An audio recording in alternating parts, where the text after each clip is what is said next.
Hi, we're on Sadi Chet Ovid Aleph.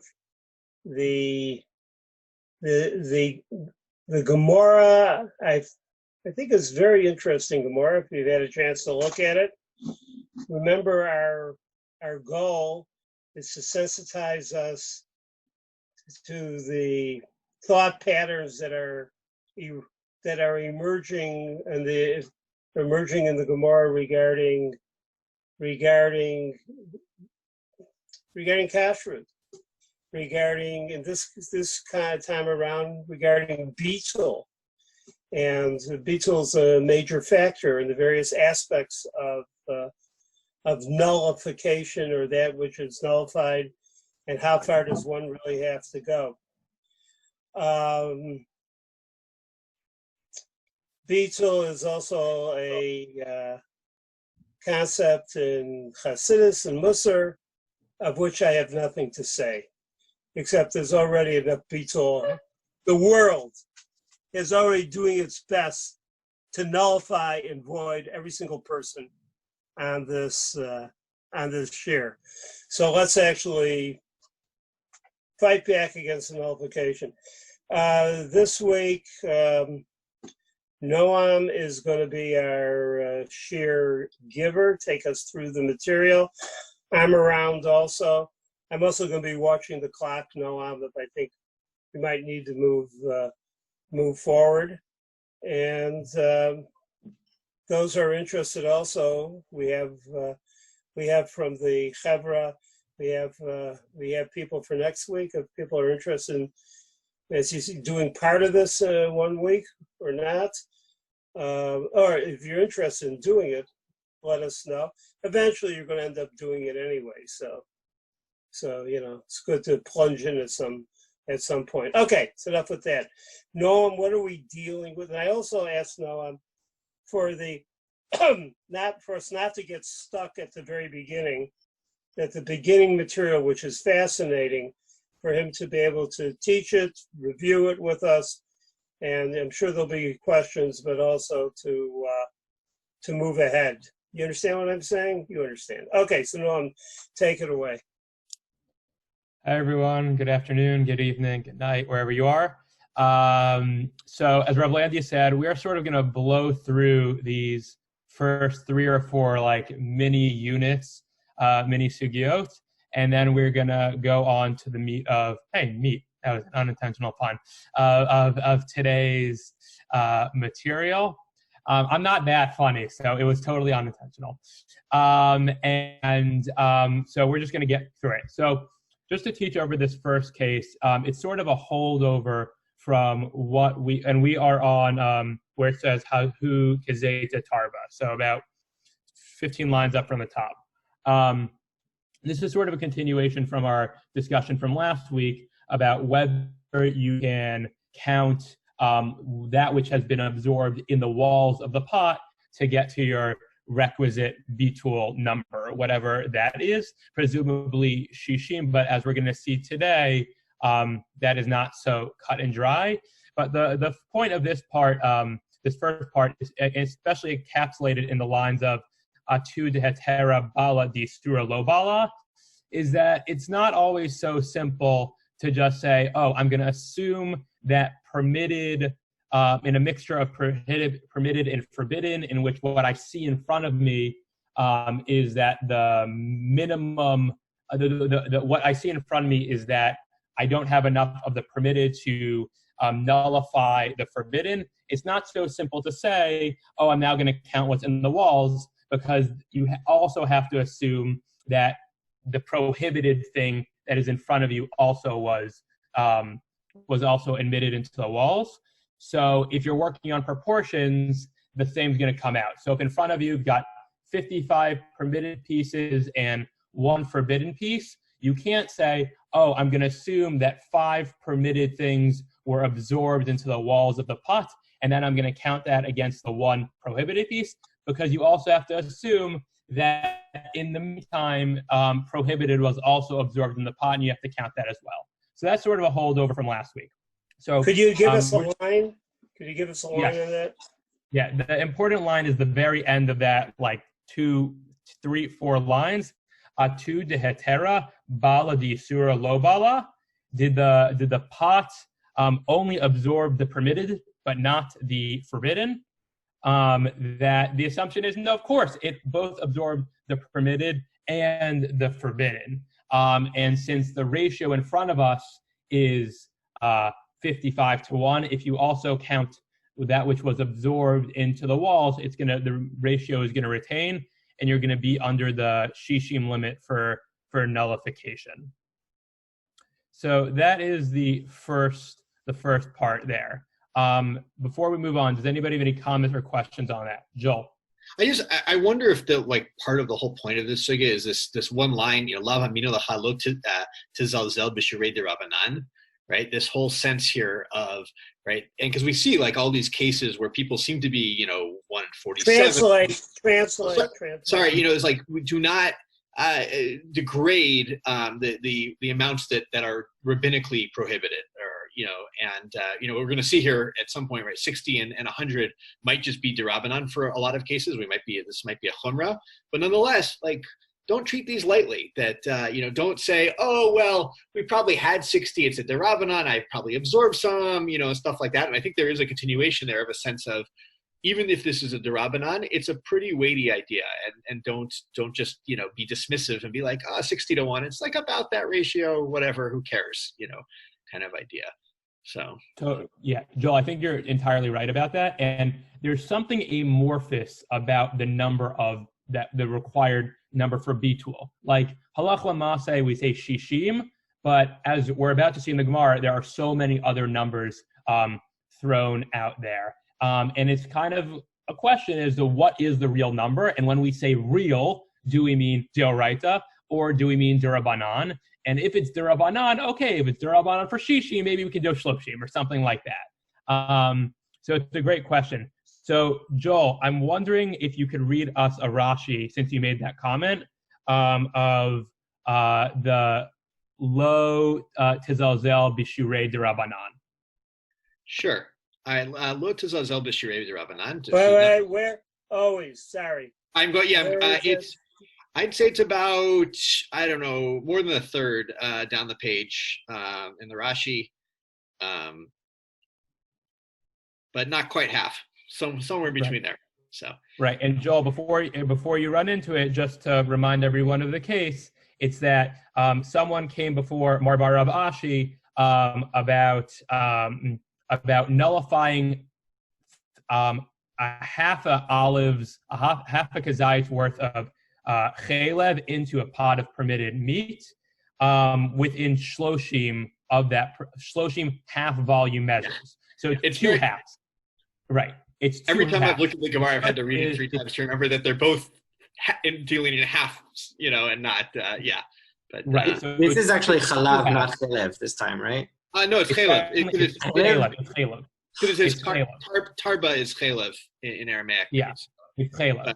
Right. So there's 2 halves going on. First of all, there's the half of shishim, which is shloshim, and then the second half that is going on is that it's a half a kazayit and not a full kazayit.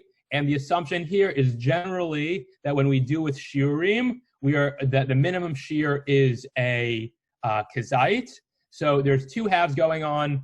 And even though Marbar Rav Ashi said, okay, it's nullified, Rav Ashi, his father, said, no, you're wrong for 2 reasons. 1, lo tezalzel, and 1, chatzi shiur asor min Torah. A half a measure, a half a kazayit is forbidden from the Torah. So now Joel's going to read us this Rashi of lo tezalzel b'shirei derabanan to explain exactly what that means. So good. So lo tizalzel b'shirei derabanan. Don't be cheap. Don't be degrading or easily dismissive. I think is probably with the rabbinic measurements.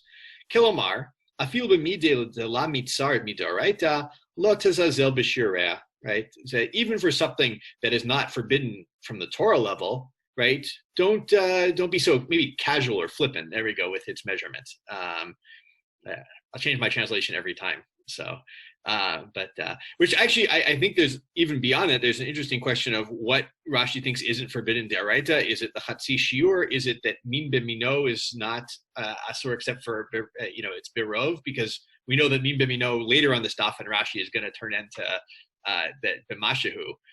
It's not. So I'm still confused as to which one Rashi thinks is the Deoraita, but nonetheless, I'll go with it. How would you say that this Rashi could be talking about Min B'Mino here? Because here we're talking about, aren't we talking about chelev that's mixed with basar? I would think fat and meat are two different things, you know?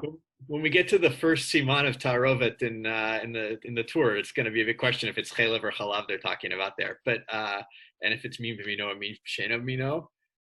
And also, I think the reason I say that, and then people can jump on me about it, is because generally we say that Min B'Mino Deoraita is Berov and Min She'eino B'Mino is Shishim Deoraita.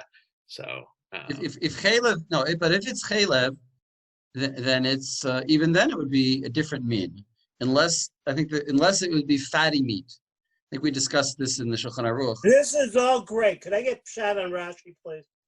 Oh, sorry. The shot on Rashi is that B'Shishim is only a derabanan. It's berov deoraita, whatever this may be, chelev in the basar, and therefore, but nonetheless, you shouldn't be like casual with the 1 in 60. You should make sure you actually have 60 to 1. Right. Even I would just add one word. Even if it would be rabbinic, he's about to say that it's not.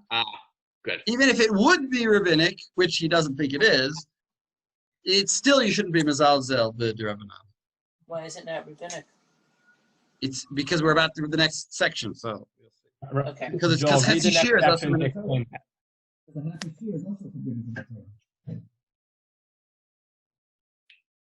So, Noam, did you say something? Yeah, Joel, read the second half of the Rashi to explain why it's not actually derabanan. Okay. The Ve'od. Mm-hmm. Okay, the Ve'od, and I think that was the second. Let me just read the second half of the piece in the Gemara. It says, right, I'm going to go back, have one finger on the Rashi, one on the Gemara. It says, Lava mina lecha lo tazazel b'shirei derabanan. I tell you, don't be so casual with rabbinic measurements. Ve'od, hamar Rabbi Yochanan chatzi shiur asur mina Torah. And also Rabbi Yochanan said, and this is a debate that happens, that even half measures, half a shiur of the thing that you're forbidden to eat deoraita is still forbidden deoraita. So, for instance, if it takes eating an olive's worth of chalev to get lashes, let's say for the isur, nonetheless I can't eat half a shiur of chalev either. And so Rashi says ve'od hami deoraita asur dechatzi shiur asur mina Torah dechatzi shiur minaim Talmud lamar kol chalev beperak batra dioma. So that this deoraita, even a half a shiur of chalev is forbidden. All right, and so where do we derive that from? The Torah says kol chalev, and if we look in the last chapter of Yoma, right, we'll see where they get from kol chalev. They derive the idea that it's even not a full shiur of chalev is asur. Thanks, Joel. So from this, we learned 2 points. First of all, even though we're going to be spending a lot of time figuring out whether it's derabanan, whether it's deoraita, what the parameters are, even if we end up on the fact that it's derabanan, you shouldn't be so flippant, in Joel's words, about it. Like, it still matters, it's still important. And then the second piece, which is not going to carry on so much on today's stuff, but may on later, is that even a half a shear, even a half a kazait, is asur miduraita to consume, even if you don't get lashes with it. So that's sort of the end of this piece. I am going to move us on so we can keep going, and I'm sort of just going to say over the next piece because it's sort of somewhat unrelated to our larger topic. So this is about nullifying eggs. So there is a long Masorah about this statement, which says, Beitza b'shishim asura, b'shishim ve'achat muteret. So an egg cooked with 60 is forbidden, and then if it was cooked with 61, it's permitted. So there's a question about with this 61, what does it mean? Does it mean 61 total, meaning 60 permitted eggs and 1 forbidden egg? Or does it mean 61 permitted eggs and 62 and 1 forbidden egg for a total of 62? In the end, the Gemara concludes, based on a Memra by Rabbi Chelbo in the name of Rav Huna, that it means the more stringent thing, that when we say an egg is nullified in 61, we mean 61 permitted and 1 forbidden. And this is just a quick group question for the group. Why do you think that we say 62 total eggs as opposed to everything else? It's seemingly not that. Maybe 60 parts to one part or 61 to another. Why for eggs do you think we need 62 exactly?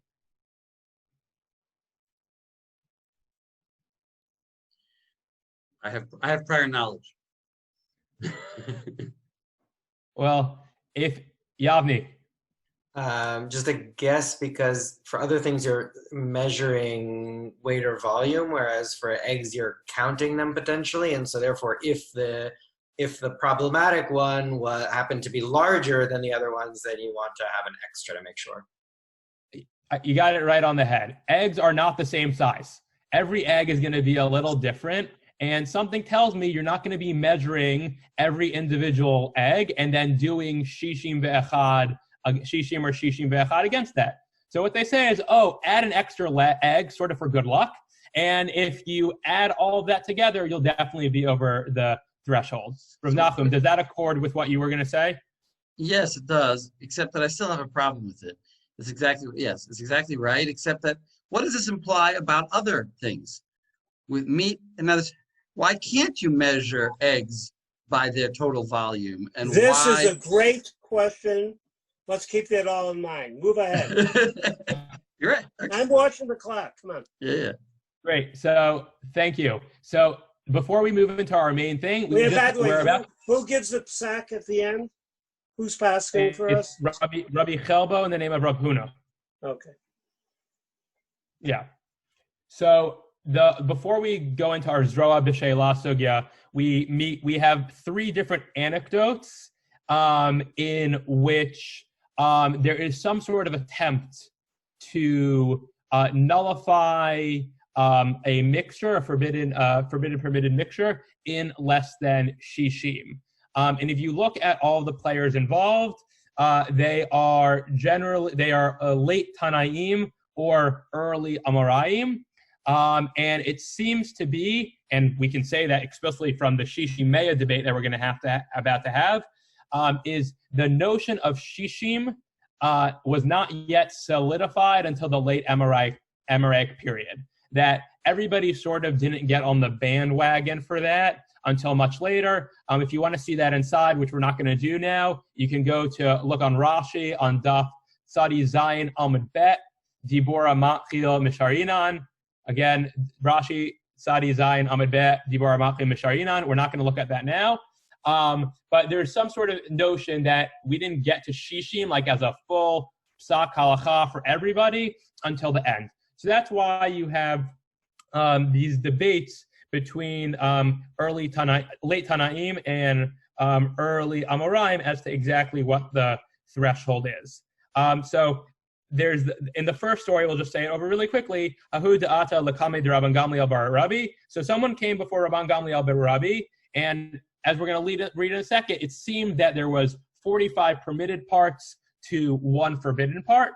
Amar le, Rabban Gamliel bar Rabbi said, Abba lo shi'er bara'im b'sheva va'ani asha'er ba'arba'im b'chamesh.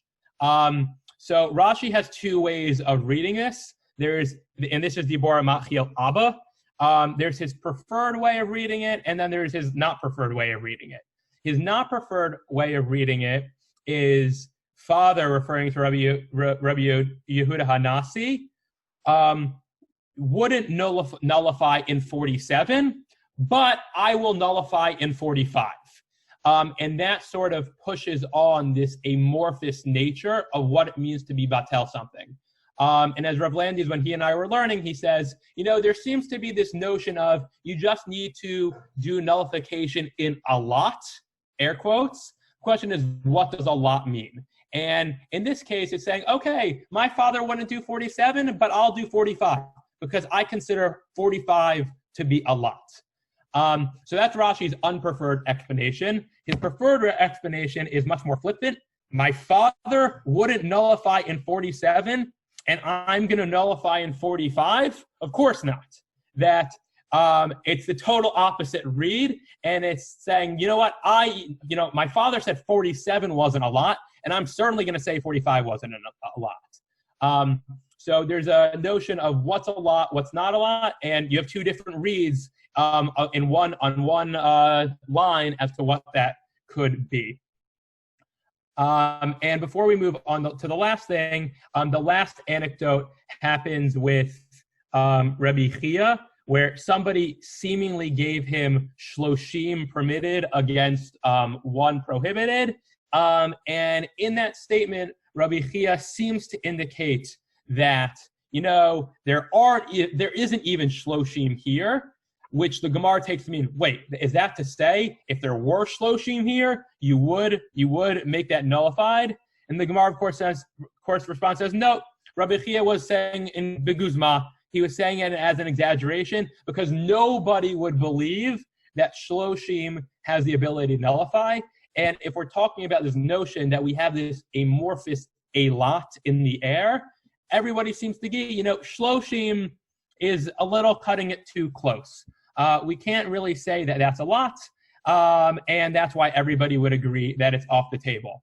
And that sort of connects to the section that Joel was reading about, Lo Tezal B'Shiurim, in which I think it's actually significant that they're talking about shloshim there, because it's like you are really going up against the grain here. You're not even considering like anything to be a lot. You're just willing to be flippant about everything. So those are sort of the opening remarks in terms of our sugyot today. Before we move on to the main event, does anybody have any questions or comments about any of that?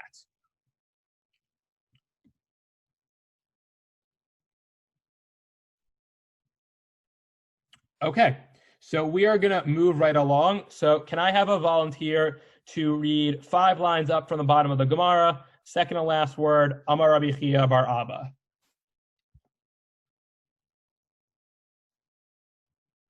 Sure. Thank you. Amar Rabbi Chia bar Abba, Amar Rabbi Yoshua ben Levi, Yishum bar Kapara, Kol Yisrin Shabbat Torah, B'samach, B'shishim. Amar Lefanav Rav Shmuel bar Rabbi Yitzchak, Rabbi, Ata Omer Ken? Hachi Amar Rav Asi, Amar Rabbi Yoshua ben Levi, Mishum bar Kapara, Kol Yisrin Shabbat Torah, B'me'ah, B'shneihem V'limdua Ela Mizra B'Shela. Okay, so actually we're going to stop beforehand, up to, Kol Yisrin Shabbat Torah B'me'ah. So Mimi, can you explain what is happening here? So they're saying that it should be even stricter, that the Yisurim, that for Torah prohibitions, it should only be batel when it's 1 out of 100. Right. So there's a machloket Amoraim going on right now as to what exactly Bar Kapara said. There are 2 different traditions. According to Rabbi Chia, Bar Kapara said, Kol Yisrael Shabbat Torah b'Shishi, all Torah prohibitions, and we can spend a lot of time talking about what he means by all Torah prohibitions, is nullified in Shishim in 60. But then there's another tradition in the name of Rav Asi, who said in the name of Rabbi Yeshua ben Levi in the name of Bar Kapara, that Kol Yisrael Shabbat Torah b'Me'ah. All Torah prohibitions are nullified in Me'ah, in 100. So there's a machloket, are Torah prohibitions nullified in Shishim, or are they nullified in Me'ah? So our Gemara is going to investigate how they arrived at those numbers, and we're going to learn a lot of great stuff in that. But before we do that, we need to look at a very important Rashi. Not so much for our understanding of this sugya, but it is going to become very, very important when we talk about the halachic ramifications. And that is the Bora Machil B'Shishim. So Mimi, can you read that Rashi as well? It's the 3rd Rashi from the bottom. Oh, B'Samech. Yeah. Hecha debe dibik knia, vilayahiv taima, inami lekala lemekam ataima, kegon minu mino, aval hecha dibik knia, viahiv taima, leolam taima labatil. Kid amar bechama duchtinu lekaman. All right, so stop there for a second. Can you translate? I'm trying to remember how I understood it when I read it before, because I'm not sure what dibiknia means. Totally fine. So this is where they examined or where they checked. Like Okay. Badak. So where they checked and there was no ta'am, or where there was no grounds to establish a ta'am, Right. like when it was a mixture of min b'mino.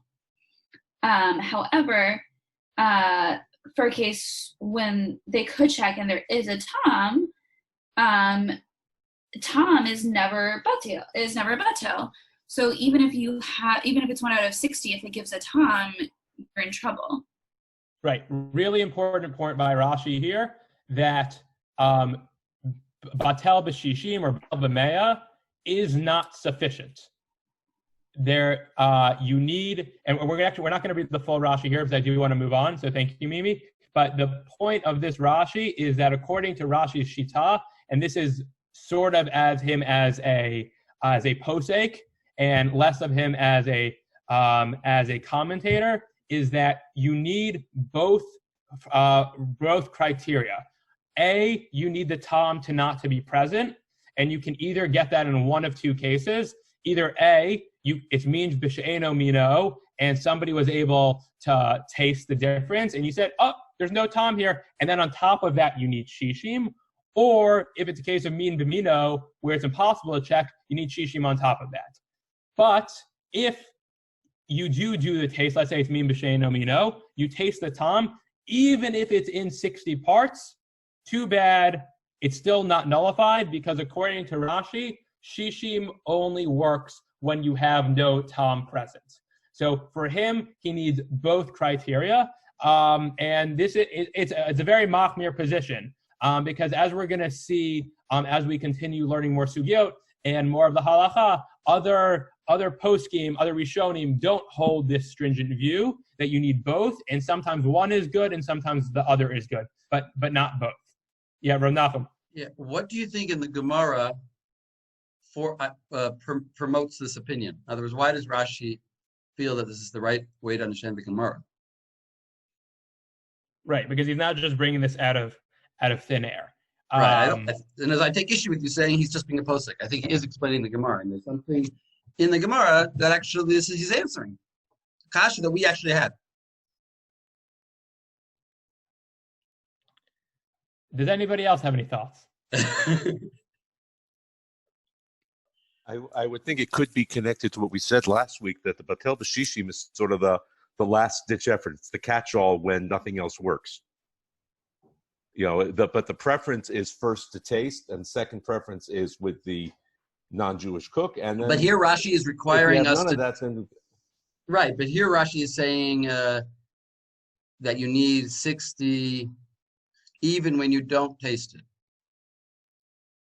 In addition to 60, you also need, in addition to not tasting it, you also need 60. That's a little bit of a chumrah.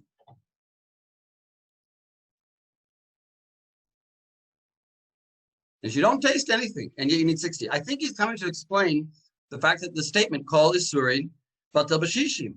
In other words, what he's saying is, once there is already a bittul of tam, then we still have kol isurin batel b'shishim. In other words, because obviously some isurin, like pepper, maybe, wouldn't be batel for 1,000. So when he says kol isurin, he's actually including the pepper, and he's saying, because I'm not talking about tam here, I'm already assuming that tam is already batel, and now I'm adding on another layer of shishim, even above and beyond tam. And that's the only way you can explain the Gemara, because otherwise, why would it say kol isurim b'shishim? No, It must but be an by X. doing, Yeah. I don't want to infringe on the time, but by doing that, Rashi himself, as a Mefarish, I hear what you're saying, as Mefarish, is brought in by the absoluteness of Shishim into this view. In other words, it's a halachic. Once that halachic concept has been created of Shishim, it creates this disparity in which you end up saying, in which you have it there. It's like a pistol on the table in a play. At some point, it's going to be shot. It just has to be done. Okay, that's my comment. But yes, no, I'm going. Awesome. Thank you, Ramnachum. Thank you, Rolandius. All right, so we're going to move on with our Gemara, but I just wanted to note that Rashi because it's going to come up again in the future. So we are 2 lines down from the bottom, third last line of the word, Ushneim lo lamaduha. Can I get a new volunteer to read? Please, thank you.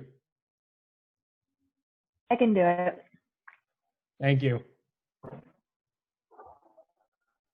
Cool.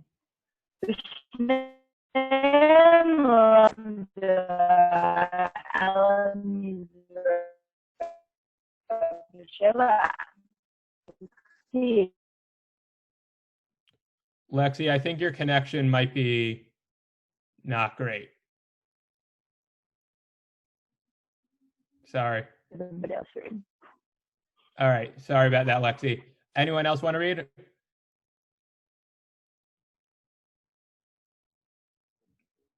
All right, then I will go right into it. Unless Yavni, you were going to raise your hand to read it. Sure, I can do it. Can you tell me Great. again where we're starting? Yeah, we are second line from the bottom, third word from the end of the line. Ushnehem lo lamadu ela.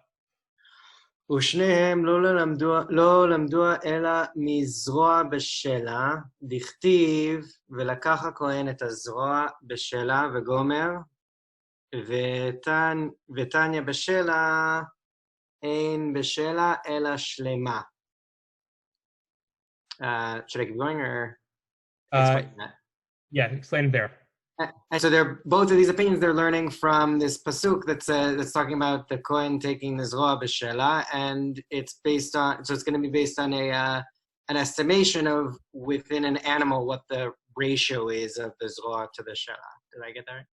Right, and according to the Tanakama, how does he get from b'shela to shlema? Oh, sorry. Tanya shela. I'm not sure. So take a look at Rashi. First Rashi on Samachet. Sort of doing a play on words, isn't he? Right. So what's the play on words? On b'shela and shlema.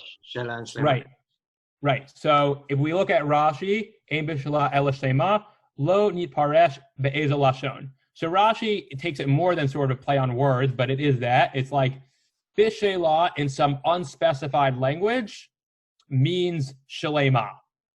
And that is sort of what the Torah is doing. And that's the derivation. Tosafot takes issue with that and says instead, this was the first Tosafot on the page, Bishela is actually a contraction of Bishel La, which literally means like with what it has or in what it has, which I just think is one way of saying. It's the first Tosafot on Sadichet Amud Bet. Ein b'shela ela shlema piresh b'kuntrish deloni paresh be'ezel lashon v'nireh paresh demashma b'shela kamo b'shel la. Meaning, it's instead of saying it's some random word in a different language, it means it's a contraction of b'shel la, which means with what it has or in what it has, which sort of just means as is, which is as is, meaning complete, full. So that's just how the Tanakhama is making their his derivation. According to Rashi, it's in an unspecified language. According to Tosfot, it's a contraction. It doesn't matter so much for our sugya, but it's interesting to note that the way the Tanakhama attacks the verse and the way that Rabbi Shimon ben Yochai attacks the verse. So Yavni, please continue. רבי שמעון בן יוחאי אומר, אין בשלה אלא שנתבשלה עם העיל. Yeah. So Rabbi Shimon ben Yochai takes the approach that b'shela means that it was cooked with the animal. Right. Right. So the Rabbi Shimon ben Yochai basically says, "Oh, bishela means bishela." There's no like fancy derivation going on here. Bishela means cooked, and I'm going to take bishela as cooked. So that's the machloket between them, and the Gemara is going to spell out this machloket. So Yavni, please continue with Dechule Alma.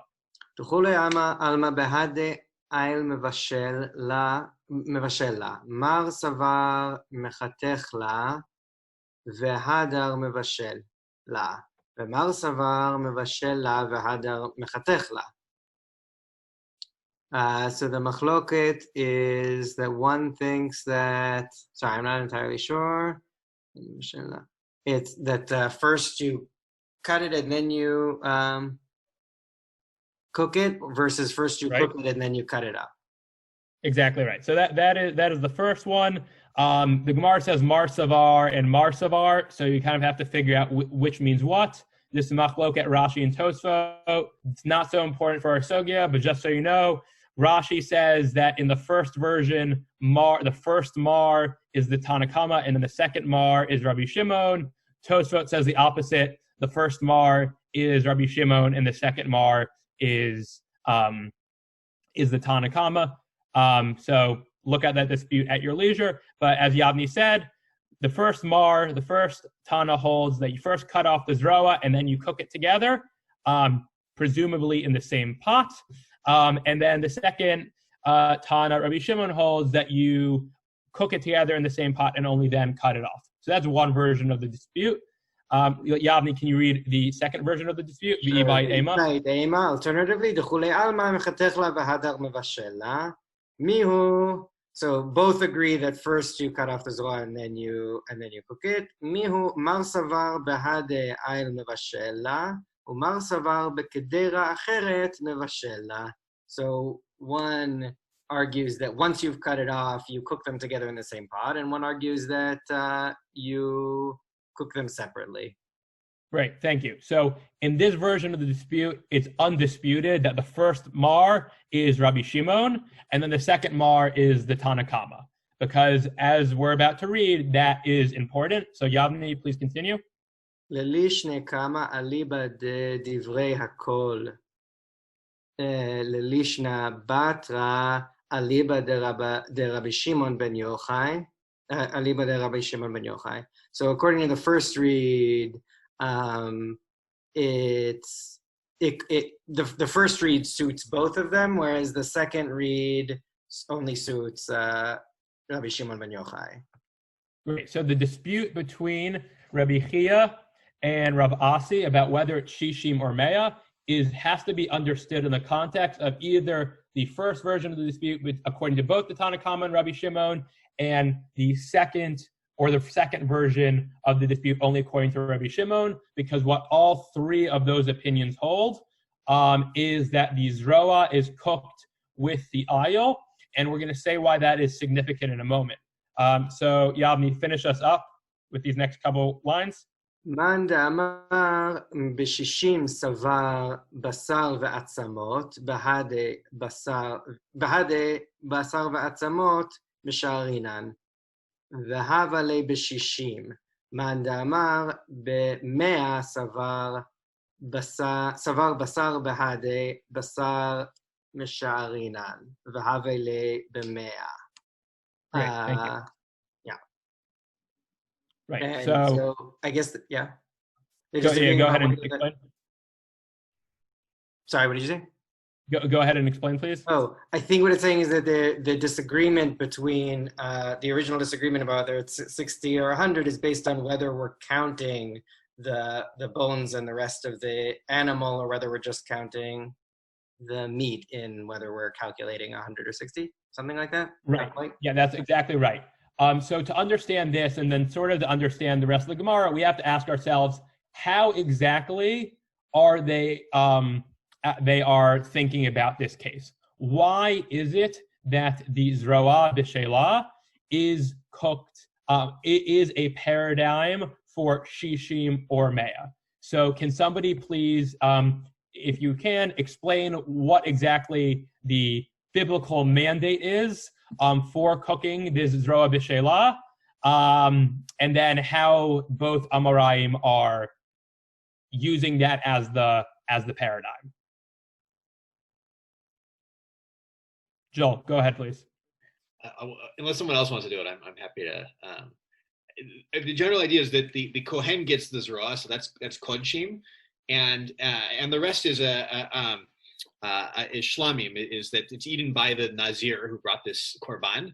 And so now you've mixed Kodshim with Kodshim with Kodshim Kalim, I think, actually, but I never get that right. But anyway, the two, you're getting, the Nazir would then be eating the animal with the tam, and it was mean to me, no, but of the Zroa, which is asur to him. And therefore, it must be that this is Batel, that the tam of the Zroa is Batel from the rest of the animal. That's the reason the Nazir can eat it. So we'll see the problem here, of course, right, being that the Torah explicitly commands to do it, so maybe this is an exception to every rule, essentially. But it's Rav Landis. Rav Landis, you're muted. Thanks, Joel. Yeah, I should be muted. But Joel, could you do that again without using the word Tom? Where did you get the word? Where did you get Tom here? It's a great challenge. Okay, I will try that again. You're right. You have the Zroa, the leg of this animal that goes to the Kohen. It is not allowed to be eaten by the Nazir, but it has been cooked with the rest of the animal, which the Nazir has to eat, and therefore has infected the rest of the animal. Yet there's enough of the rest of the animal to overwhelm it that the Nazir is allowed to eat it. If he's not going to eat the Zroa, that he's going to give to the Kohen. So nice what job. it infects it with, we don't know exactly. That's a great point. So the paradigm is the Zroa B'Shelah. Nazir finishes his term. He goes to the Kohen with this ram. The ram is a shlamim, so theoretically he should be able to eat the whole thing. But the Torah says the Zroa, the foreleg of the aisle, goes to the Kohen, which means that it can only be eaten by a Kohen. Therefore, that Zroa infects the rest of the animal, theoretically making the rest of the animal not being able to be eaten by a non-Kohen. Yet the Torah says, go ahead and do it, and it's allowed. Therefore, both Rabbi Chia and Rav Asi are trying to learn from this about general rules regarding nullification. As Yavni read, according to Rabbi Chia, who talks about B'Shishim, it's like, oh, we are counting the entirety of the animal, bones and meat, against the bones and meat of the Zroa. And if we do those calculations, it's going to be 60 times. And that's how we know. But according to Rav Asi, we don't count the meat. We don't count the bones, and it's only the meat of the entire aisle against the meat of the Zroa. And if we do that calculation, we're going to see it's 100 times. There has to be an assumption here that the Zroa is a very bony part of the body with not a lot of meat. That's how you get from 60 to 100 magically. So not a lot of meat, a lot of bones. So once you knock out the bones, you're going to be at 100. So at this point, I have a question. Yes. At this point, why would one say count why would one count the bones and the other not count the bones? What's the machlokas there about the bones? It's speculation now, but and I'm asking in general. Maybe someone else has an idea. Well, I have a thought, but it's sort of hard to give the thought if we're not allowed to use the word Tom. I think Yavni and Rachel also raised their hand just to sorry, Joel. I didn't see them. No, not Yavni, me. go ahead. Rachel first, and then Yavni. I would imagine it's about whether or not we're counting food or flavor. because any cook knows that the bones give the best flavor in a cooked food. So it's about I would imagine that it's about what is edible in the animal. And if you're not eating the bones and you're only eating the meat, then you're not going to count the bones. But if it's about flavor, then you're going to count the bones. And I didn't use the word ta'am, I only used the word flavor. How do you say flavor in? How do you say flavor in Hebrew? Don't tell me. It's okay. It's okay. No, but you gave a shita the one way. So just say the machlokes again. Whether you look at the what is edible, are you looking at what is edible or at what is giving flavor? Fine. Okay. This is very good. Could somebody read, we can't hear from Lexi herself. Could somebody read her comment? I saw there was a comment there. Presumably, it's about whether or not you limit measuring to what's edible. Right. All right, so you got your chavruta here on that. Okay. Anybody else? Navni, you had a thought? My guess was more of a joke that it's not about whether you're only counting things that are edible, but what you consider edible. Because like I know there are certain people who like leave the meat on the bone, and there are other people who like chew up every bone and suck everything that they can out of it. So that was my guess. It seems very reminiscent of what we talked about last week when whether or not we're counting the pot. Mm-hmm. You know, we're still talking about like, is it the balua or is it the ayin? And it seems that's somehow great. connected. No, that's great. And we were going to have whole sections talking about how bones function. I just wanted to bring it up now because that seems to be, part of what's going on. What happens if you have bones without marrow, or the marrow is somehow not able to be, it's so hard, it just nothing happens, or the soup that you put the bones in just never is able to really do anything to that marrow. So anyway, but these are the issues. There are issues that edible versus whether things are edible or not edible. Look at flavor. Okay, that's good. Fine. I'm sorry, Nachum, I didn't want to go any further than that. Thank you, Rav. Could you give us a summary of where we are? Yes. So I can give a summary of where we are. So right now we have a dispute between Rav Chia and Rav Asi as to what are the nullification standards.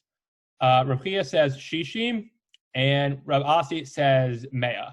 And despite their machloket, they derive it from the same exact case from Torah of the Zroa B'Shelah, the offering that was brought by the Nazir after he finished his term. The Zroa goes to the Kohen, and the rest of the aisle goes to the non-Kohen. Presumably, though, the Zroa has made the aisle impossible to be consumed by a non-Kohen, but the Torah mandates that that's what it's supposed to be done. So something happens, which both of these Amoraim are assuming nullification happens, in that the Zroa is nullified in the greater aisle, and Rabbi Chia, who says Shishim, Rabbi Chia says it's nullified in Shishim, and Rav Asi says it's nullified in 100. So that is where we are right now, but there's no disagreement. There is a disagreement about Shishim or Mea, but there is no disagreement that the Zroa B'Shelah is the paradigmatic source for nullification. Joel. But can we do the Tosfot? I don't know if we have time. Wait, I disagree. I disagree. It is, I think, according to Rashi, it's just a source for a requirement for 60. Nothing to do with nullification. Say more. In other words, we're not talking about nullification here. We're talking about a requirement from the Torah of having 60 in order for you to eat some Isser. And here there's no issue of nullification because it's actually min b'mino, for example. This is min b'mino. There's no flavor here at all. We're not talking about nullification. We're talking about an extra stringency to require a bit I wouldn't say bittul. It's not bittul b'shishim. It's maybe there's the word. What halachic term are you going to use if not beetle? Kol isurim shebetorah b'shishim. That's what the Torah. That's what the Gemara says. It doesn't say batel b'shishim. There's no verb. What the Gemara says. Say Kol mutarim isurim shebetorah. b'shishim? What? Mutarim b'shishim? Is that the missing? Yes. Is that... Yeah. Oh, thank you, Yavni. You saved me. I was out on a limb there. You pulled me in. Mutarim b'shishim. Yes. We don't see any word here. This is a wonderfully radical read. It's Rashi. But is it comprehensible? Yeah, it fits perfectly to Rashi. Well, make it comprehensible. I don't Lexi understand. is asking what the What the nafkamina is that when there is no flavor, we still require 60. That's the nafkamina. 60 what? When the goy tells us that there's no flavor here, and we're about to go eat it, the nudnik comes in and says, "Yeah, but you don't have 60. Can't eat it." But there was no flavor. We have a requirement from Zroa B'Sheila of 60. I think the Tosfot back you up there too. I'm pushing hard for Rashi here. Joseph backs me up? Joel. Yeah. Joel. Wait. So go to, which Rashi? maybe we should go to Rashi first. I'm Let's sorry. go to to Rashi take first, it. probably. Yeah. I don't mean, I said I would All the moderate. Rashi's on the previous I'm album. not being so moderate. The Where, Rashi's on which Rashi? the Rashi that Noam had us read, the previous page. Besama. B'shishim?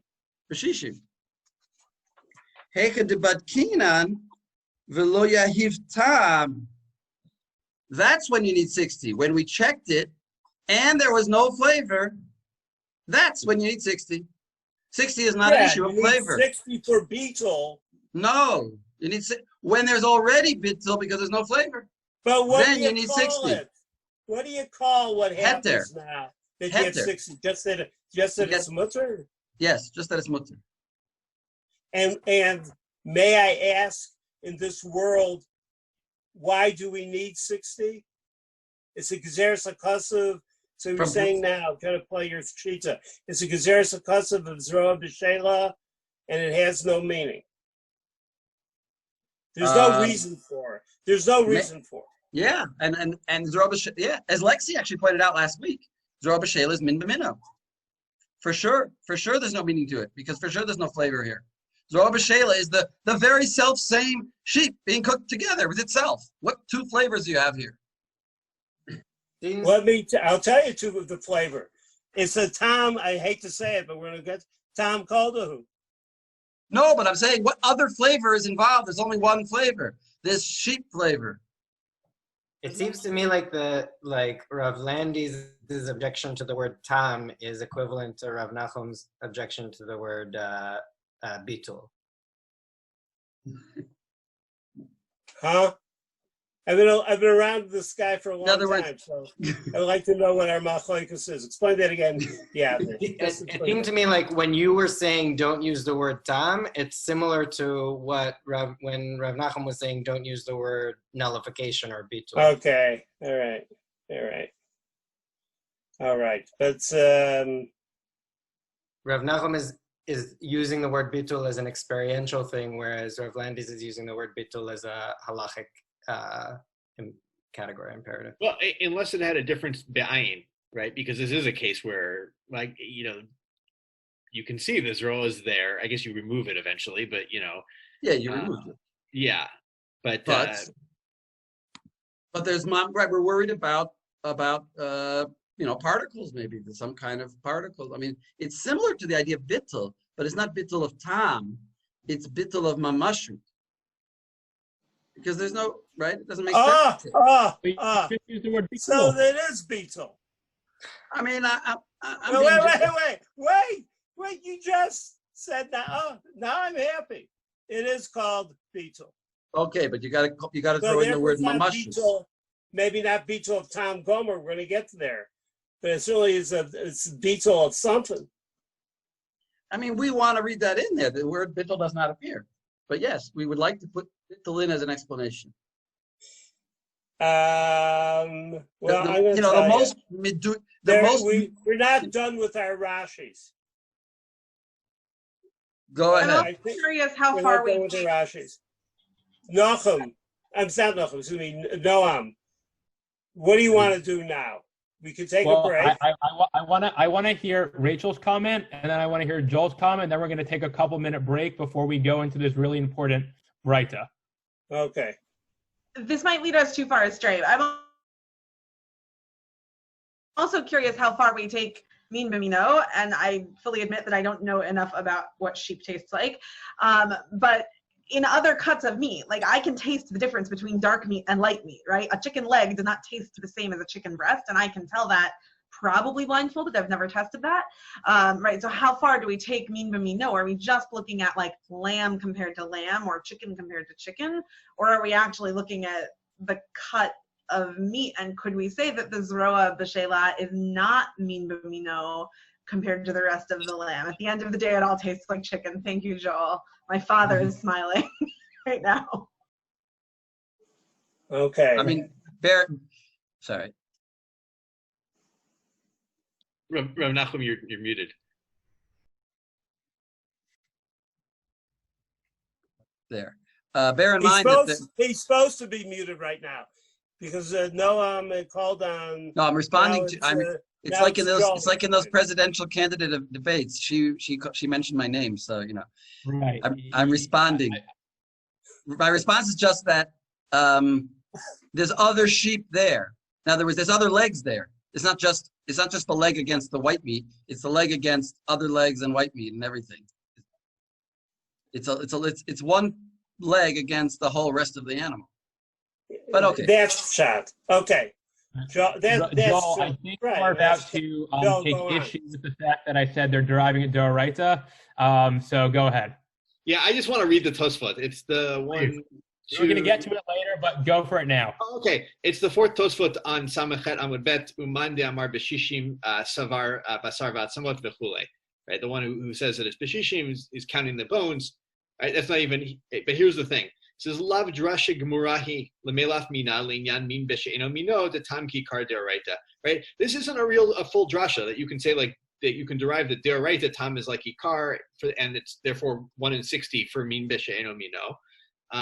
Dehacha Min B'Minohu. Right, because this is a case as Lexi pointed out last week. We pointed out this week. This is Min B'Mino in the Zroa B'Shela. And Midoraita Betela Berova, and that's batel in rov in by majority. You could just have two legs against one, you'd be fine. Well, assuming the legs were the same size, let's pretend and that would be fine. It says Ela Berova Ela b'shishim umea kabbalah hayta bi'adam. Right, rather they had received tradition that it was either 100 or 60. This is Moshe Misinai. This is not asmechuha ahaikra. Right, and then they just supported it, right, which we see all happen all the time. This drasha isn't a drasha gemura, full drasha. This is I have textual support from the tradition I have from Har Sinai, and not a case where I actually derive the principle from this verse itself. And the second half of the Tosfot gets into why the next challenge can still work, even if that's not the case. But I think that's all I wanted. Why do you like this? What's the point here that you like? I like the fact that really what we're having an argument about is a tradition that people have. And I hate that because the Zroa B'Shela works perfectly. I mean, that they had in front of them, 60 and 100. Also, the rest of the Gemara does not in any way seem to assume. No, the problem Tosfos has that there's a machlokas in the Gemara whether Tom Kicker is the right or the Rabbanan. And he's essentially asking a question. Well, why can't we just learn it from here? And he says, because this is not a real learning. Because really, you could learn it from here. And then it would end the whole argument. How come they didn't use this to end the argument? And yet the argument still is chai v'kayam. So therefore, this must not be a real learning. That's what he's saying. That's his main point. He feels forced into this position. I have problems with the Tosfos. Okay. Right. Well, he's forced to the position because he takes the position that he does, that Tom Kikar Deoraita. Meaning, if you're Rashi, then you don't have these issues. But you're saying because this is not a question of Tom. It's not a question of Tom. Right. So you don't have to be forced in that hole, but we are getting ahead of ourselves right now because we don't even know what Tom is yet. So we are going to take a 3 to 4 minute break, and then we will come back to a very important Breita that is going to turn a slightly nice present that we've wrapped so far into a million pieces. So see you in a few minutes. This is very exciting. Come back. As we're waiting, do you know anybody who says they're going to see you in 5 minutes? They actually come back in 5 minutes? 5 minutes. 5 minutes is like the earlier discussion about 60, that 60 is actually metaphoric, maybe. Therefore, 45 is enough. Right. But 3 or 4 minutes is much better. 5 minutes makes me think of The Princess Bride. So you keep using that word. I do not think it means what you think it means. By the way, if 60 was a question of bittul of Tom, then why would there be a machlokas 60 versus 100? Just check it out. Rather, it must be something nothing to do with. Because that's the victory of Shishim and Mea. Yeah, but just check it out empirically. Go and test. Take 10 goyim and ask them, do you taste it at 60 I think or one 100? opinion is that you need 60 Every egg and is you need different. bittul time. No, that's Rashi. Rashi says you need both. Right, but the other opinion, you're attacking the other opinion. I think the other opinion isn't that it's. I think 60 is like a stand-in for bittul tam when there isn't the possibility of understanding for when bittul tam doesn't make sense. Yeah, true. Okay, Noam, we're back. All right. So where we are right now, we've got a machloket about whether it's Shishim or Mea. They both learn it from the Zroa B'Shelah. According to Rashi, they're learning it from the Zroa B'Shelah. According to Joel and Tosafot, they're learning it, and they just know it. They know it deep down in their kishkas because that's what they were told by Moshe at Sinai. But this is the Smachta. Nevertheless, they still have to contend with this verse. And now we're going to break this up a little bit. So, Isaac, would you mind reading for us this very important challenge, starting with Umi Yalfinan Mina?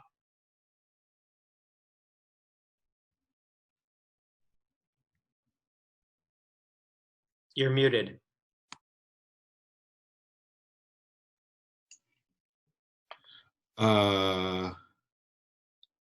Okay, so this is the fun one Yeah. that was a little confusing. So let's see. Umi yalfinan mina. Are we really going to learn from this pasuk? V'hatanya zehu heter haba michlal isur. Zehu lema'ute mai, lav lema'ute kol isurin sheba Torah. All right, full stop. Isaac, what do we got here? Okay, so don't we have this baraita that says this is something that's permissible, that we're saying is permissible because we're looking at the general principle of something being forbidden, and so then we're looking at the exemption, and the phrase zehu is meant, what's that supposed to exclude? It's not meant to exclude all everything, all the isurim that are d'oraita. All right, so we're going to stop there for a second. So thank you.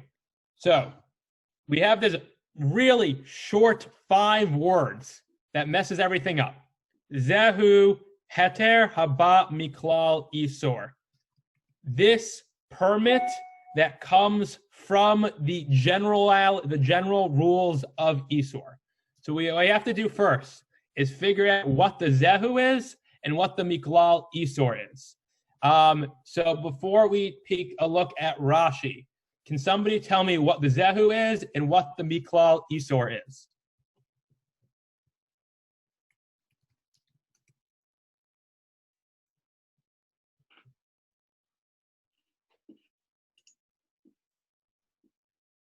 Okay, Joel, go ahead. Oh, sorry, Asher, go ahead. Go for it. Asher, go for it. Okay, I was going to say, Zeu seems to be the Zroa B'Shelah. Right. And what That was it. exactly is that? What's the permit? Say it explicitly. Hold on. It was saying that it's a min b'mino. We're understanding from a Braita that the zra b'shela is min b'mino because it's being cooked with the rest of the lamb. Okay, so But you're almost there. But in the case that we're talking about now, we're talking about something where, and the thing is with both the zra and the rest of the ram, it's all permitted to eat. But here we're talking about something where one is permitted, one is not. Right. So the previous sentence you said, in the case of the zra b'shela, the ayil is permitted to eat. That's the zahu. Zahu heter. This permit of being allowed to eat the ayil. That is the permit. That's the zahu. Okay, and now we have to figure out haba mikla min asor. So if that's the permit, what's the isor? What is the general isor that we're fighting up against here?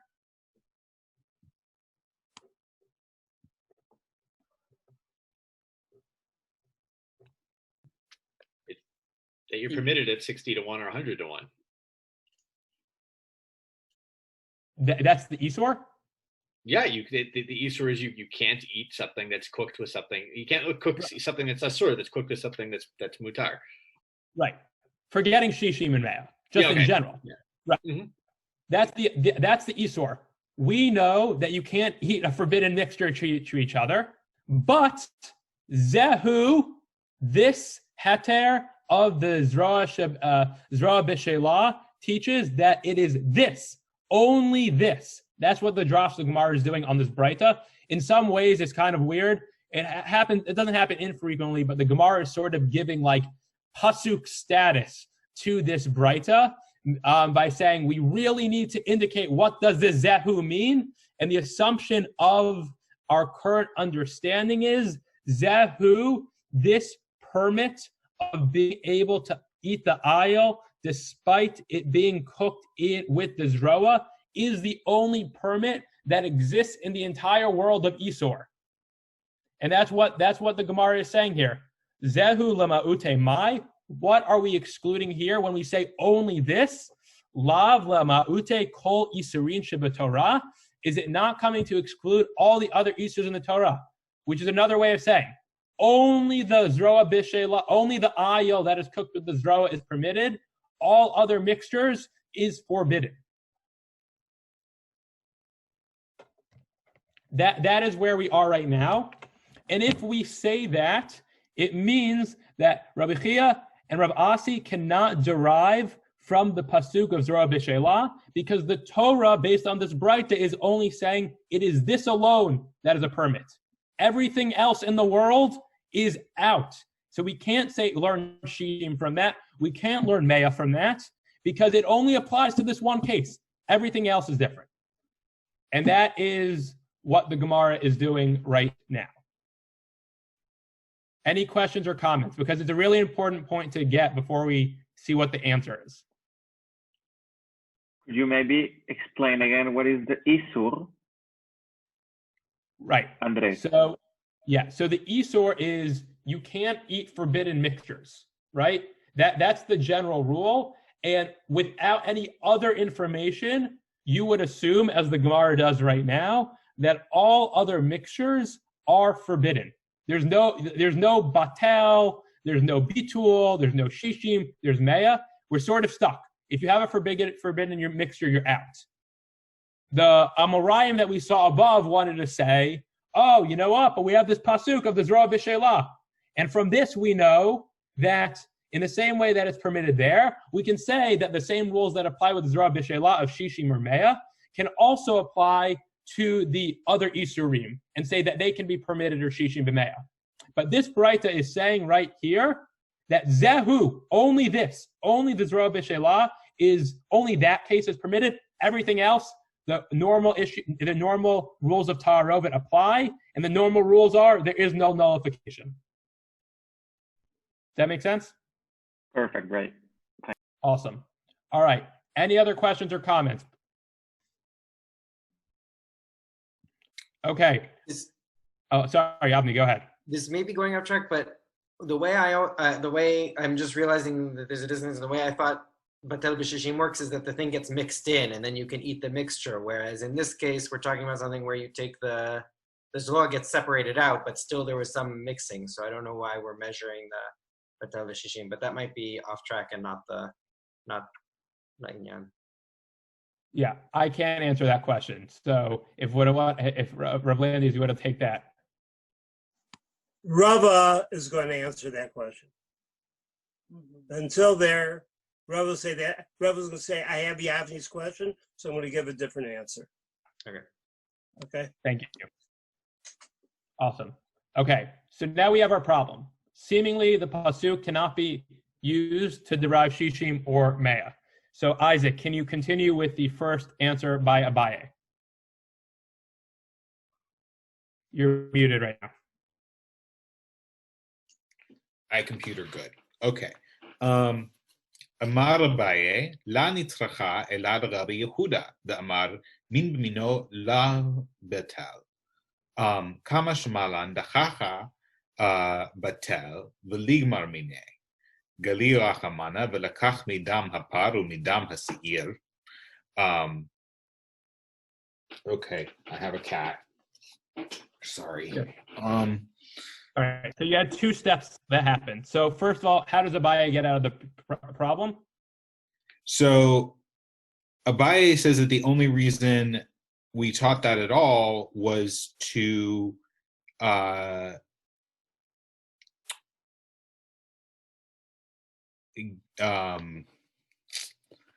what's the word I'm looking for?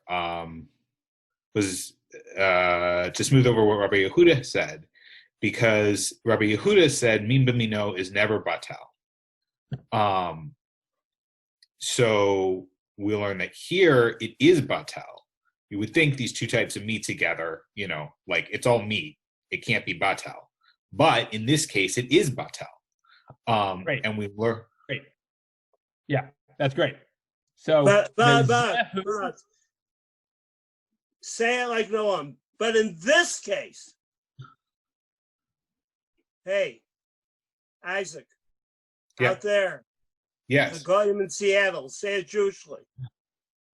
But in this case, okay, not this case. It's not nostalgic, but in this case, okay. Thank you, sir. Couldn't resist. And Isaac, thank you so much. You got it right on the head. Zehu is not what we thought it was. Zehu means, according to Rabbi Yehuda, it is only in this case of the Zroa B'Shelah that min b'mino is batel. And what is then haba miklal isor? That's every other case in which min b'mino is not nullified. And if that's the meaning of Zehu, we can therefore say that we can use the case of the Zroa B'Shelah for shishim and mea. So that's Abaye's answer. Only. So what's the status of this brisa according to Abaye? In other words, what's the status of the brisa? The brisa is according to the opinion of Rabbi Yehuda, and the zehu is not what we said before. We initially thought the zehu was that it's the only thing that is ever batel, sort of, in some ways of saying, is the Zroa B'Shelah. Everything else is not. And we can't use that as derivation. What Abaye is coming and saving us is, no, we misunderstood what the zehu meant. Why is it only Rabbi Yehuda? Why is it only Rabbi Yehuda? Because according to the Rabbanan, min b'mino can be nullified. And therefore? Therefore, you don't need a brayta to teach that explicitly. You don't need a brayta to teach the opposite. Right. You don't need the brayta to teach that, yes, that it only applies in this case. Right. Because it always applies. And only Rabbi Yehuda has the concept of something not being batel, and that's only by min b'mino, and this is min. So in other words, we've narrowed down the scope of the brisa. The brisa is only referring to one opinion, who, by the way, Rashi maybe Paskins like, but it only applies to the one opinion of Rabbi Yehuda. Right. Right. So that's where we are right now. I'm just thinking about what you said before about how the brisa was being viewed as a Torah law, and so important. And here we're sort of really we're pushing it off now. And we were viewing it very central, and now we're saying no, it's only one opinion. This price. Well, that's super intentional, because meaning if we give it like Torah status, then it totally messes up the entire argument that we've been trying to make so far. So we have to throw it off to the side. Oh, it's Rabbi Yehuda. He's a good guy, but he's not the Torah. Exactly. Right. So far we're saying, okay, Bright is according to Rabbi Yehuda. In general, mean b'mino, not batel. This is the only. And I just love it that it's not an asmachta, and it's a real learning. Thank you all you apikorsim. Thank you all very much. It's a real learning. Joel, you should go call up Tosfot and let them know. I'm mad at him. I am mad, very mad at him. Awesome. Isaac, can you continue with V'lig Marmine? V'lig Marmine, Galira Hamana, V'rakach midam hapar, midam hasikir, Tarvayaho, Bahade Hadade, Ninhu, V'labatli. Great. All right. So what's that mean? Okay. So rather we should learn from this other pasuk, which goes, he shall take from the blood of the bull and the blood of the goat. And so in that pasuk, the two of them, the two types of blood are mixed together, and they're not nullified. And the reason for that is because it's not saying lakach midam. It's saying lakach from these two different types of dam. Like they've mixed them together. You would think it's min b'mino, but it's not min b'mino. But rather, it is min b'mino, and they're not considered all of one. They're still considered the two different types of blood. Right. So that's the answer. The question is, so you gave the answer correctly. So we'll get to that in a second. But the question is, all right, great. It's fine that the Zroa B'Shelah is a min b'mino case that's batel. So Gemara therefore asked, if we have a paradigm in the Torah of a case in which min b'mino is batel, why not just say that applies to everywhere else? If you look through the entire rabbinic project, it's a kind of a normal thing to say where a law appears in one case, we can find and expand it to other cases as well. That's like all the time. So let's do it. Let's say, okay, the Zroa B'Shelah is a case of min b'mino. It is batel. Why not export that to every case? And then answer, as Isaac said, is that, well, we have this other pasuk, and that's coming from the Yom Kippur Avodah service, in which the Kohen Gadol has to sacrifice a bull and he has to sacrifice a ram, a goat, and then according to Rabbi Yehuda, these are mixed together, right? The bloods are mixed together, and then when he brings it into the to put on the inner altar, the Torah says, "L'kach midam hapar umidam hasair." It takes it from the blood of the bull and the blood of the ram, of the goat, meaning that even though it is one big mush of blood, and it is clear that there is more bull blood than there is goat blood because bulls are bigger than rams, the Torah still says that it's two bloods, and that is a case of min, blood, bimino, another case of blood. And the Torah says here, Tarvayu bahade hadade ninhu, the bloods are mixed together, below bakle. They're not nullified. So we can't say, we can't say the Zroa B'Shelah is the paradigmatic example, because we have an entire another case in the Torah in which min b'mino is lo batel. That's where we are as of now. So we sort of explained for a moment why we can't use the Zroa B'Shelah to say min b'mino is batel in other cases.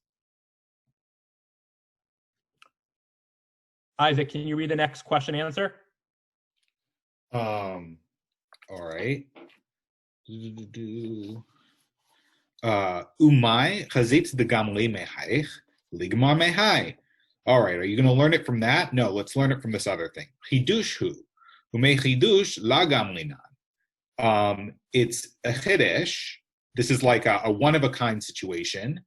And we don't draw general, like we're not going to learn it from a one-off. Great. Thank you.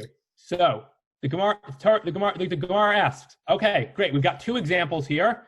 You know, you seem to be really wanting to privilege the blood example over the Zroa B'Shelah example. Why do we do that? Let's do the opposite. Gemara answers, it's a chiddush. It's a one-off. So Isaac or anyone, what is the chiddush that is involved in the Zroa B'Shelah? Well, according to Rabbi Yehuda, it's that it's min b'mino and it's batel. According to Rabbi Yehuda, it's min b'mino and it's batel. That's why, like, as in, like, the chiddush, like, for Rabbi Yehuda, this is a chiddush and you can't learn other cases from it. That, like, you could have learned from either of these two things. And he says, actually, this is a thing that's unlike anything else. Unlike anything else, it seems you know it's batel, but you can't learn other circumstances from this, like even with kochim. Right. So you are entirely correct about that. And we're not going to look at this Tosfot right now, but it's Tosafot Gibor Matziel Lav L'Ma'ute Kol Yisraim Sheb'Torah. He says that and says, wait, that should be the chiddush, and that should solve the whole question. But he explains why it doesn't work, and it's based on a very tight read of the phrase. Where is it? It's a very tight read of the phrase zeh heter from the Braita, zehu heter. And he kind of explains why that can't be the chiddush, even though it totally is a chiddush, and the Gemara should accept that answer, but the Gemara doesn't accept that answer, and Tosfot explains why. So you are right, but the Gemara says otherwise. I don't quite understand why that's the chiddush, because isn't it true that that's the result of the learning that we're not learning? The chiddush has to be some other aspect of it which prevents us from learning. That the result of if we would learn, if since we don't learn from it, so therefore it's unique. But that's I forgot the uniqueness of it. The uniqueness of it is the reason why we don't learn from it. It's the lechatchila nature of it. Sorry, it's that like. Oh, that's Rashi. That's what Rashi says. Yes. Right. Yeah, that like you're told to do this. Other things you can only be mevatel like b'diavad. It's like it's mevatel if it happens. Yeah, that's the chiddush, I think. Right. So, Lexi, you're right that that's the chiddush. We're going to get there in a second, but I want to go back to Rav Nachum. How do you explain this Tosfot then? Meaning, which Tosfot? I didn't really want to read it, but I guess we're reading it now. Lav L'Ma'ute Kol Yisrain Sheb'Torah.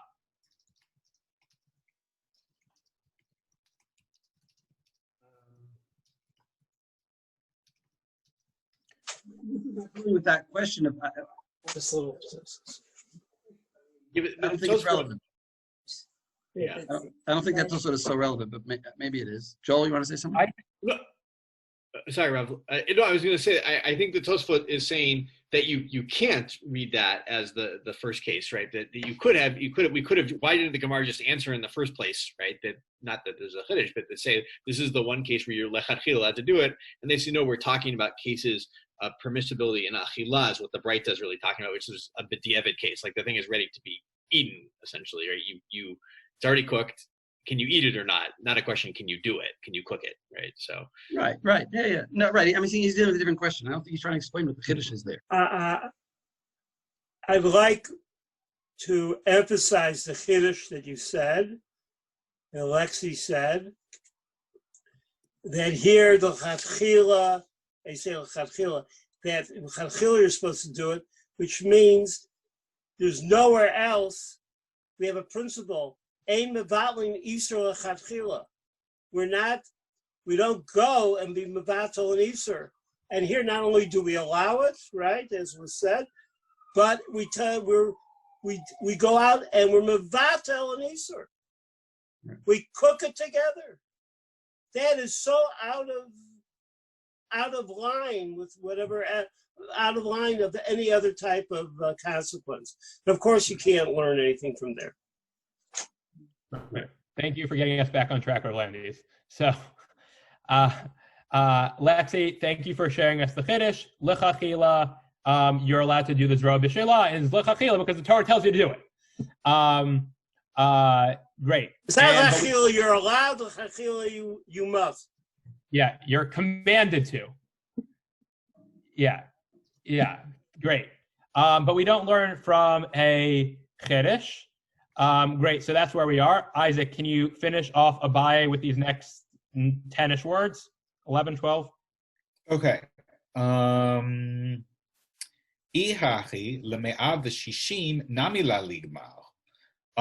So if that's the case, then we shouldn't be learning about nullification in 100 or a nullification in 60 from here either, right? We don't learn from this case at all. Atu anan lekula gamlinan. Oh wait, are you saying we're learning a kula from this? No. Lechumra gamlinan. We're learning a chumra. Demidoraita barova batal. Because doraita, you would say that things are batal barov. But instead, we're taking this, and instead of saying, oh, yeah, well, things are batal barov, it's all good, we're taking this example, and we're learning a chumrah, and saying that derabanan, things are only batal in 60 or 100.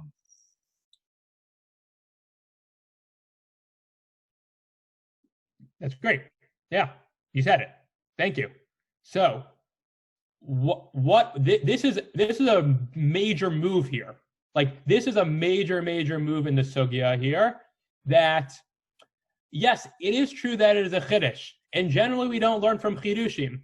But the Gemara is sort of altering that statement and said, yeah, we don't learn kula from chidushim, but we certainly can learn chumrah from chidushim all we want. And the chumrah is that, look, the Zroa B'Sheila is batel b'shishim or batel b'meya. And even though deoraita min b'she'eno mino is batel b'rov, but we have this great biblical example of something that's batel b'shishim or batel b'meya. So now we're going to export that to everything else. But you meant min b'mino, right? No, min b'she'eno mino, because we're in Rabbi Yehuda land, and Rabbi Yehuda doesn't accept the fact that min b'mino can be nullified.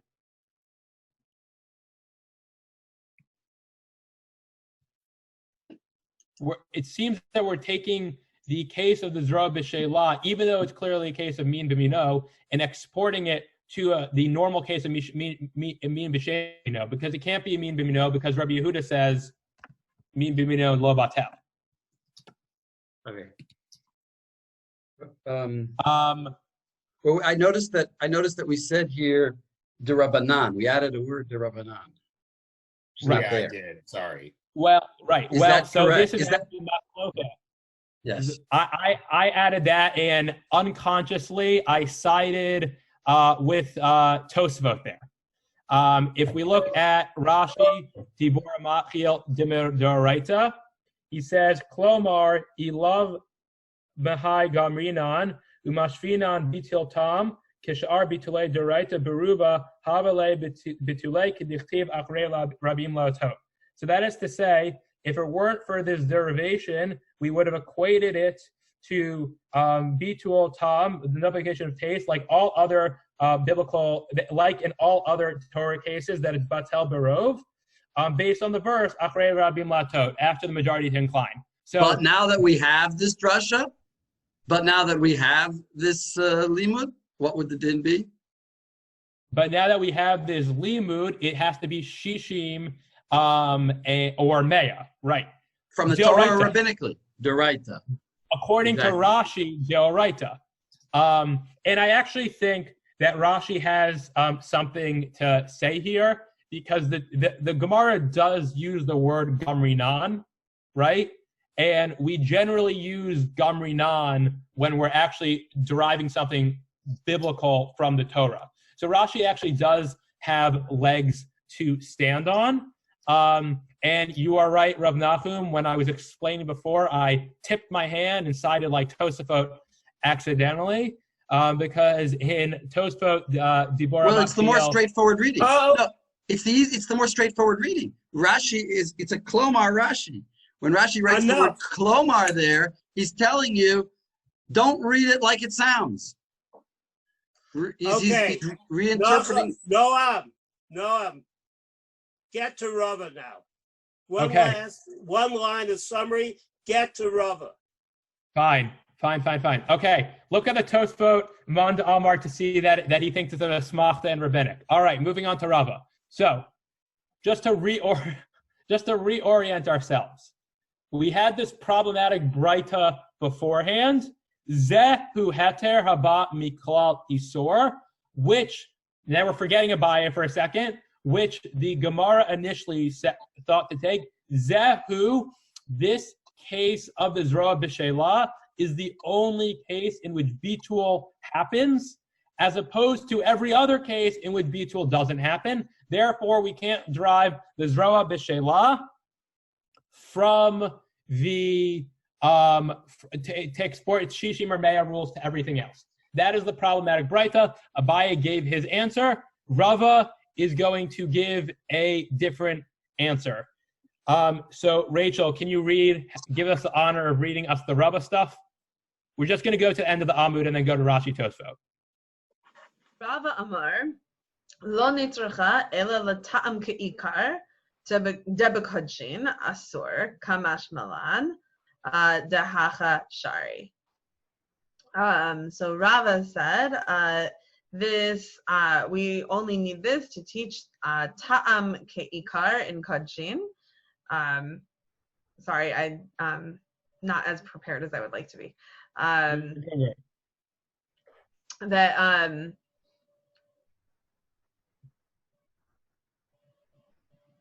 I'm sorry, if someone else could translate, I'm not prepared. No problem. All right, I'll finish us off. That Rava says that the Zehu of the Breita doesn't mean what we thought it meant. Rather, the Zehu means Tam Ke'ikar, and I'm going to try to phrase this as generically as possible. It's not going to be an issue, and it's probably going to come out like Rashi. Fine, but I'll do it based on the words in the Gemara. Only in the case, Zroa B'Shelah is the only case in which Zroa B'Shelah is the only case in which Tam Ke'ikar does not apply. That's the Zehu Heter, as opposed, and this is the Gemara's words, not mine, as opposed to all other Kodshim in which Tam Ke'ikar doesn't apply. So, Kamash Malan Dahachashari. The Breita, therefore, comes to teach us that the Zehu of the Heter is that it is only in the unique case of the Zroa B'Shelah that the Tam is permitted in the Ikar. So, just to restate it, according to Rava, the Zehu means that it is only the case of Zroa B'Shelah in which Tam Ke'ikar is not applicable, which is in juxtaposition to other areas of Isor, and I'm saying that in general, in particular, because we're going to see a machlok at Rashi Tosfot, in which Tam Ke'ikar does apply. So that is Rava's answer to this big thing. Now, we have to understand what Rava means by Tam Ke'ikar, what cases it does apply, and in which cases it doesn't apply. So for our last time together, we are going to take a look at Rashi, L'Tam Ke'ikar, and excerpts from Tosfot, Rava Amar Lo Nitzracha, because we definitely don't have time to read the entire Tosfot, because it'll take us a long time. So for time's sake, I'm going to go ahead and read the Rashi. But before we move on to the machloka between Rashi and Tosfot, does anybody have any questions or comments?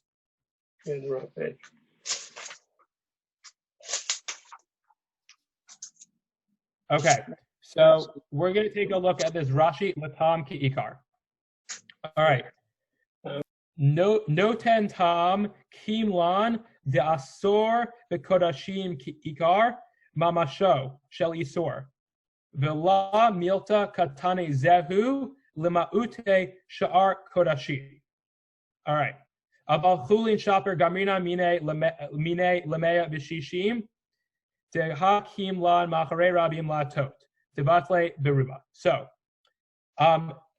note that is when something it gives off a taste, we say that it is forbidden in kachim like it's ikar, which is to say, in kachim, when there is tam, it is like ikar mamasho shel isor, that the tam itself is like the forbidden thing itself.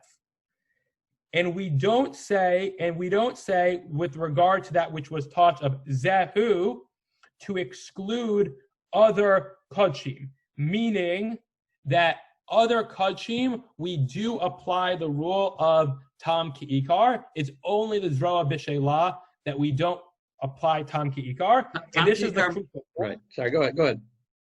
And this is the next line of the crucial point. Abal chulin shapir gamrinan mine lemeya b'shishim tehakim lan malcharei rabim lato b'vatle meruba.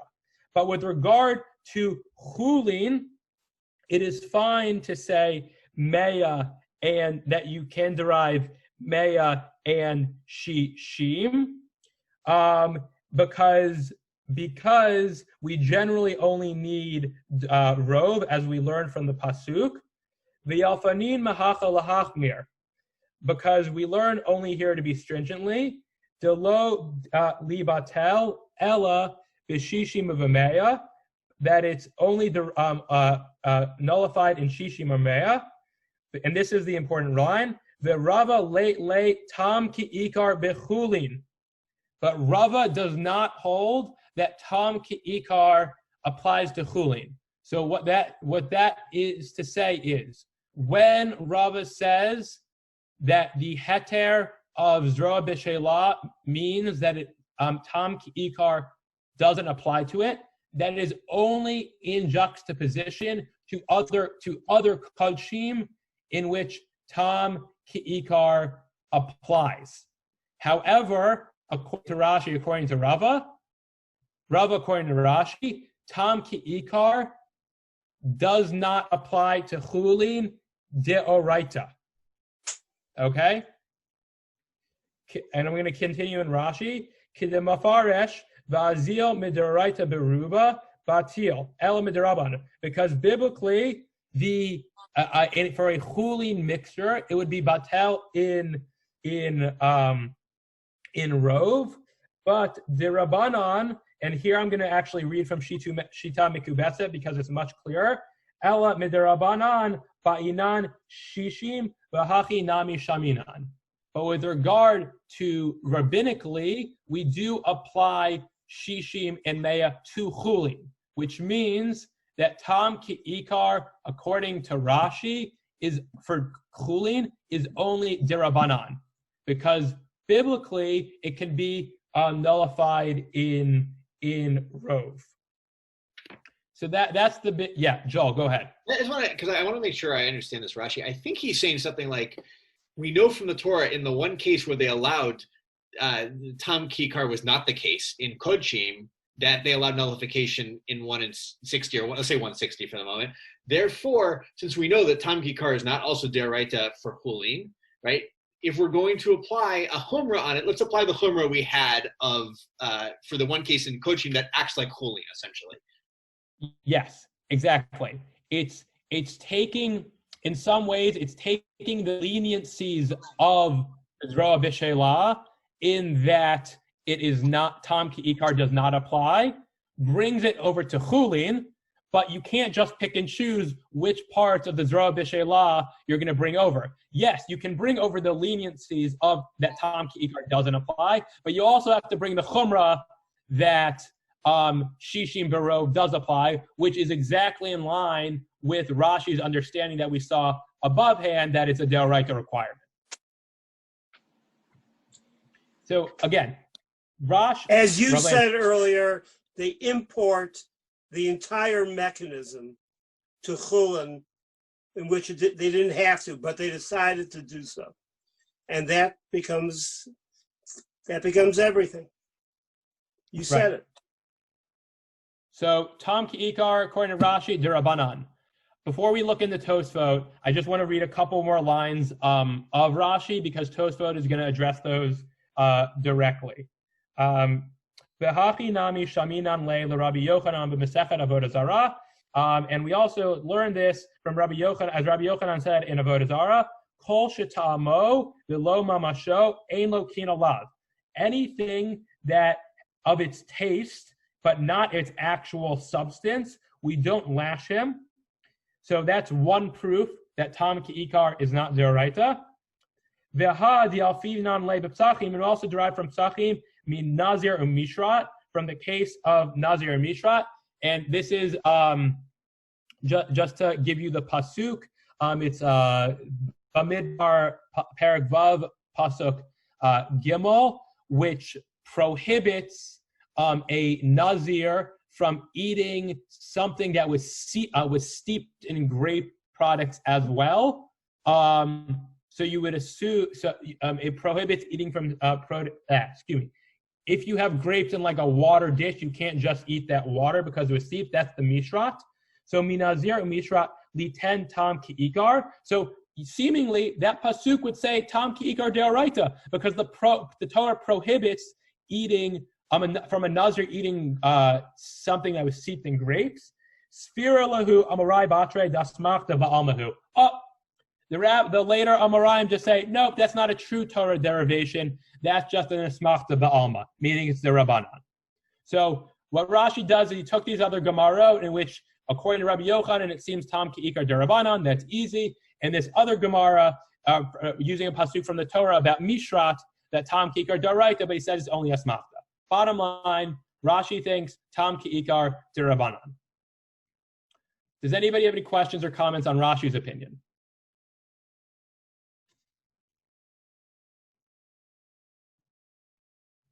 Okay, so we are going to quickly look at Tosafot, and it's a really long Tosafot. We're not doing all of it, and rather than have everybody look around and count lines, I just put the excerpts out where we're going to do in a doc. So I'm going to share my screen, and we'll just do it that much easier.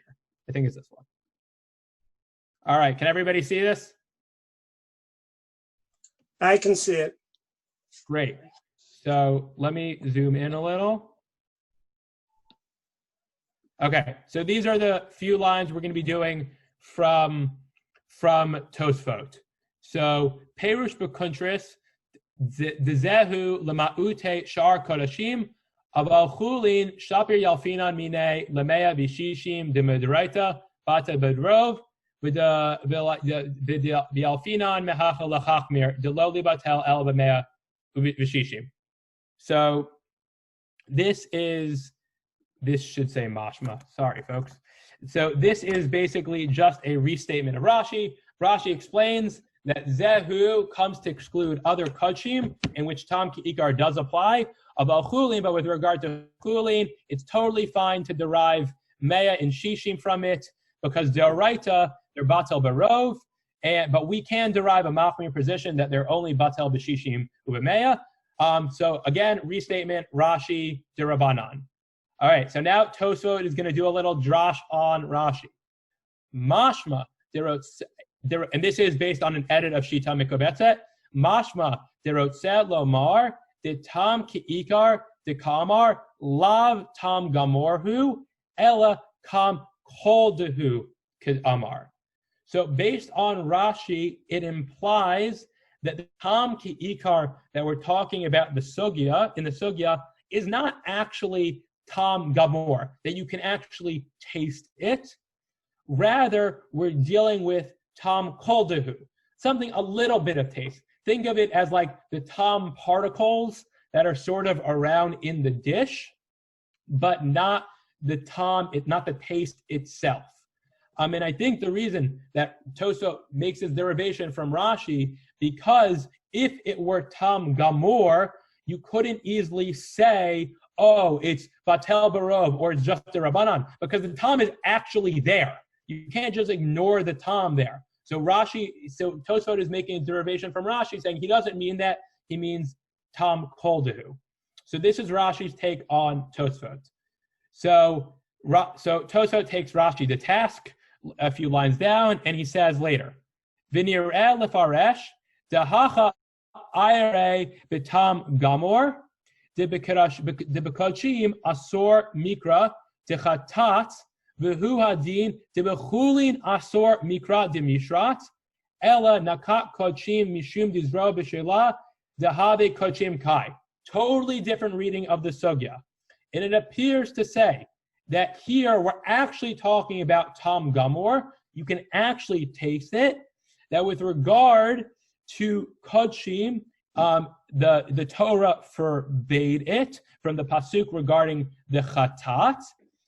But, and this is the difference with Rashi, this is also the same law with Chulin, that it is forbidden Deoraita Tam Ki'itar based on the pasuk from Mishrat, which, remember, Rashi said, oh, when we were talking about Mishrat, that's only an Esmachta, it's the Rabbanan. No, Tosfot is saying Mishrat is an actual true Deoraita status, which applies to Chulin as well.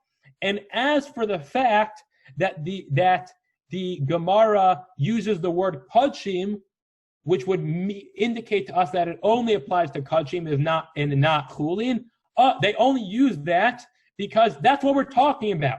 We're talking about Kodshim. Zra b'shelah is Kodshim. Therefore, the Gemara is going to use that language, even though in actuality it would apply to Chulin as well.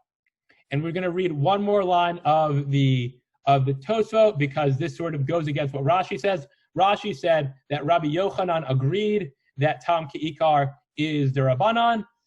And then he says, V'Rabba lo paliga Rabbi Yochanan, demishra atal Tam Ki'ikar, v'drasha gemurahi v'lo asmachta.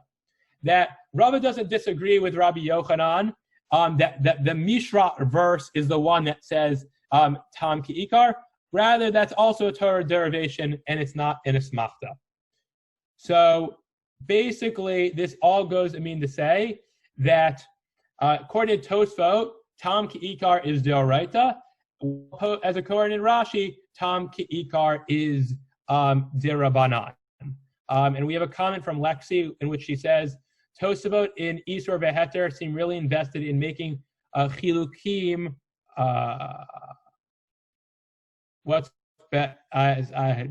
Sorry. Between.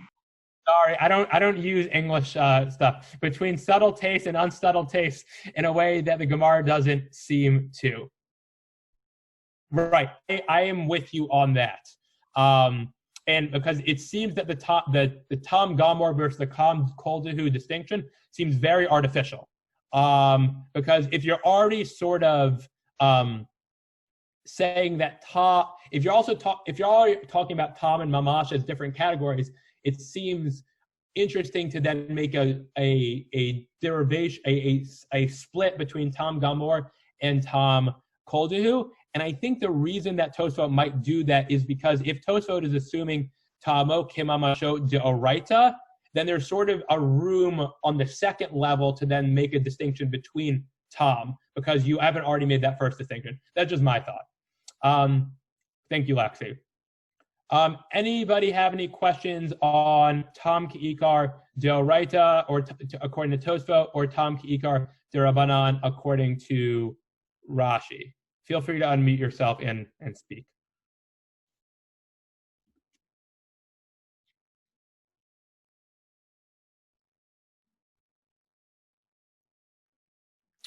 Okay, so we're not going to finish up on the beginning of the next Amud, but it basically, the Gemara does what it did to Abaye earlier and said, oh, wait, we can't derive it from this. Oh, let's derive it from that. Oh, it's a Chiddush, so they do that whole thing. So it's a very similar, so you can look at that at your own time. So that is what I have, so I am turning it back to Rav Landius. Okay, tonight was a Chiddush. So I think part of the notion of Chiddush, we gave it in a very formal way, that Chiddush means, according to some Rishonim, something which really is astonishing. it's so astonishing that you wouldn't learn this out as the prime, as a model, Ligmar Mineh, because it's a Chiddush. So, okay, so our learning should continue to be a Chiddush. Everything we learn should be a Chiddush. It happened, if you review this Gemara, we have plenty to prepare for next week, but if you review this Gemara will be tremendously helpful to you. Just everything that we're doing, it's Yeridea prep. And these are the issues that are going to come up. You'll see them in different forms. And I have a suggestion. Just outline this Gemara, and on the side of the page, do some definitions of classic terms as you're doing it and see how the terms change. It's all for yourself. Anyway, I think, Noam, Yeshkach. Really, Yeshkach, and thank you. Next week, moderating will be Rav Nachum, and we have Joel up. Joel is up, and Shani's up. Are we going to get Makorot from you, Joel? Yeah, why not? Yeah, of course. Yes, why not? Okay. I'll take that as a yes. Okay, again, Noam Yeshkach. Take care, everyone. Thanks, everyone. Have a great night. Thank you, Noam. Thank you. Shukach.